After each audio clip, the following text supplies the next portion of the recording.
My pulse raced at the astounding accomplishments of the mercenary known as Demon Lord. I forgot about my job and read everything I had on hand. Around the time Demon Lord received his nickname, South Belka showed signs of weariness regarding the war. Because the region was set up as a defense line to protect the birthplace of Belka in the north, the people's dissatisfaction had reached a climax. The cities declared themselves demilitarized and peacefully surrendered to the Allied forces. Unable to establish a defensive position, the Belkan army kept retreating to the north. The end of the war was fast approaching. I was given an opportunity to interview the former aces of the Belkan Air Force. Back then, they were the masters of the sky, and they had also known him. So I crossed the border to follow his trail. I wanted to capture the war and the Demon Lord from their point of view, to capture the voices of those who were there.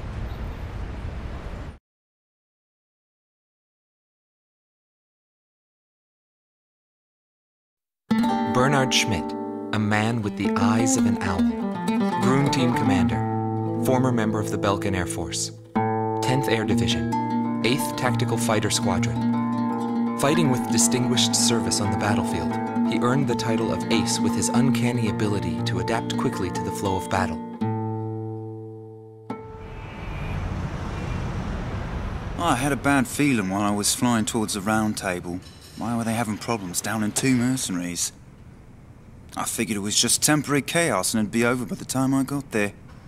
Pilots of the Belkan Air Force are true professionals, but when I saw the situation, I couldn't believe my eyes. I thought maybe my IFF was malfunctioning. There were still 2 enemies on the radar. Everyone else in my squadron had the same reaction. This is really happening. Every now and then, guys like that appear on a battlefield. Someone special, you know? I squinted my eyes and confirmed the situation. Checked the terrain, air currents, his plane, his maneuvers, and his remaining ammo. I figured I could do it. I knew what I was getting into, but he still outmaneuvered me beyond my expectation.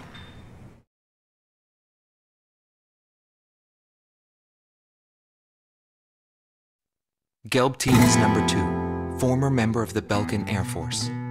5th Air Division, 23rd Tactical Fighter Squadron. Rainer Altman. He flew the skies of Directus during the capital's liberation, and he's still there to this day. I met him above this very sky. I can still hear the sound of the missile alerts from that day. I received an order to fly to Directus on my way back from an intercept mission on the southern defense line. The order itself wasn't unusual. We kept being deployed from one mission to the next without receiving even the basic maintenance. But the situation was the same all around. We were late reaching the operational space. The station squadrons had already retreated, and warning bells were going off in the city. And the people were looking up to his plane, high above the sky. It felt like he could see right through me. He was always one step ahead of me. He matched every combat maneuver I made until I used up every trick in the book.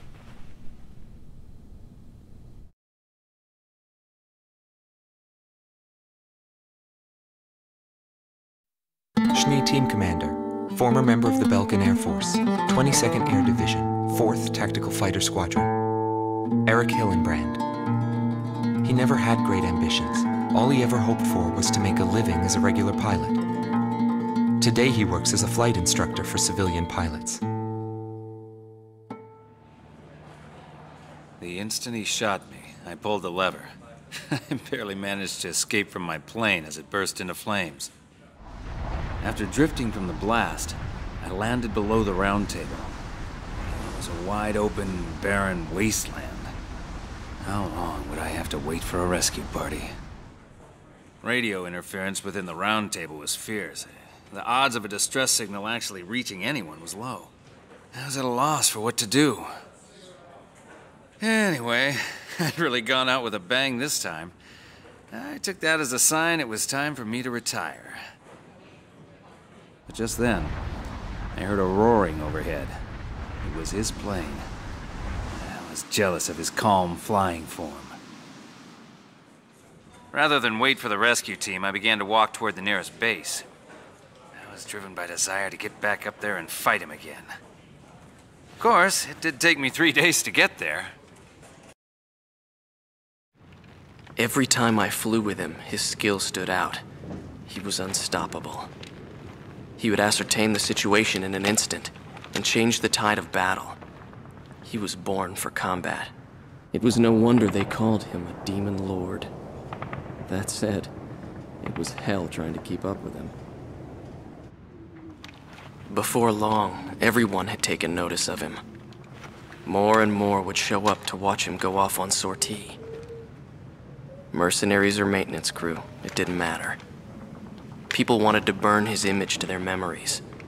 Hell, they weren't the only ones.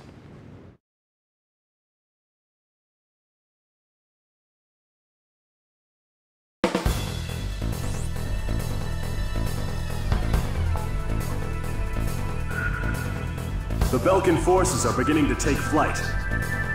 The industrial city of Hoffnung is crucial to the enemy's industrial strategy and the heart of its war productions. The Allied forces have decided that all Belkan war production must be stopped to expedite the end of the war, and has requested our participation in this operation.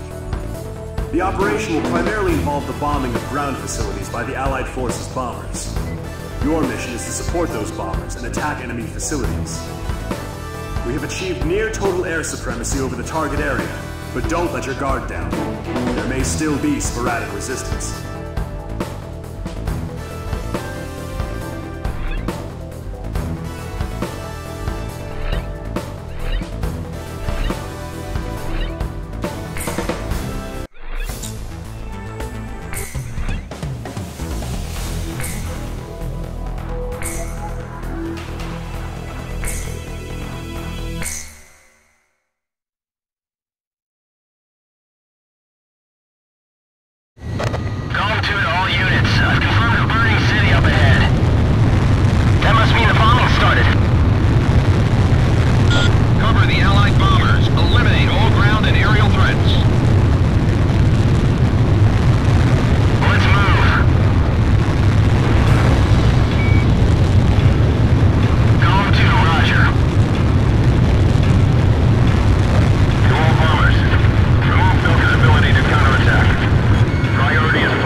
Nobody knew why they were fighting anymore. All I felt at that point was sadness for the world. That's why I...